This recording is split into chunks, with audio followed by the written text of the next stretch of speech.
Ассаламу алейкум, мен Эртай Искаков. Билесіздер, Жогорку кеңешке талапкер номер 16 Ленин районунун боюнча шайлоо болуп өттү, бирок жыйынтыктарын күтүп отурабыз.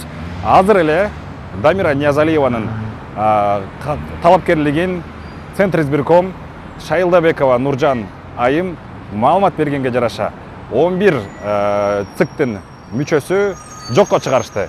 Бул боюнча расмий YouTube каналынан биз түз эфирден көрүп отурдук.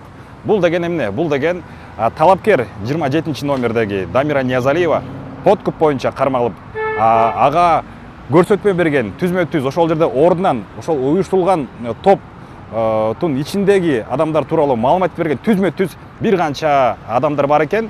Жана ошондой эле видео материал, аудио материалдар да бар экен. Ошонун негизинде бул талапкердин каттоосу жокко чыгарылды.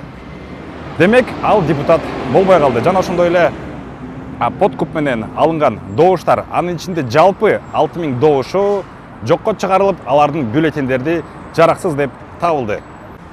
Жана ошондой эле бул комиссиянын отурумунда чечим чыкты. Дамира Ниязалиеваны кылмыш иши боюнча жоопко тартууга уруксатын беришти. Демек, мыйзам чегинде жооп берет. Жана ошондой эле андан сырткары подкуптан сырткары дагы башка мыйзам бузуулары өтө көп экен.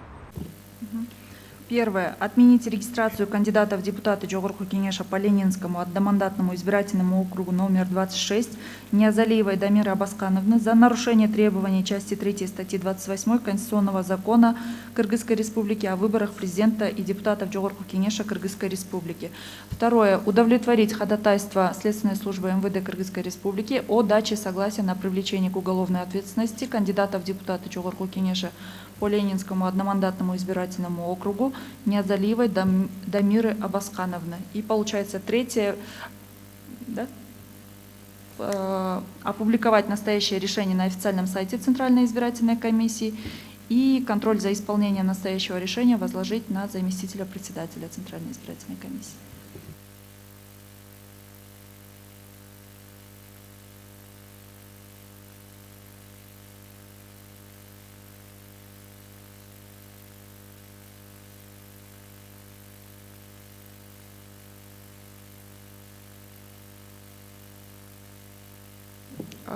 Соответственно, при отмене регистрации кандидата Ниязалиевой в соответствии с частью 4 прим. 1 статьи 37 Конституционного закона ее голоса избирателей, отданные за данного кандидата, подлежат признанию недействительными с отнесением данных бюллетеней к недействительным.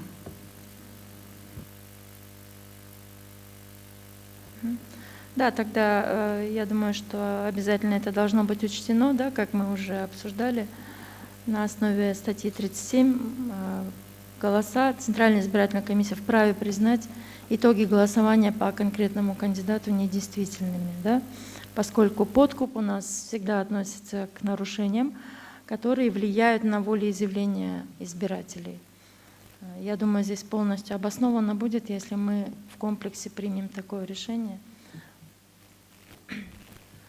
на основании закона о выборах.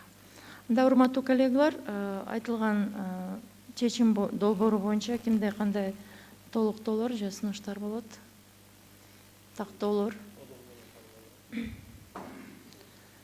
Да, сунушталган чечим долбоорун добушка коем, добуш берсеңиздер ким макул? Жылкыбаев макул. Макул. Бир добуштан кабыл алынды, 11 макул.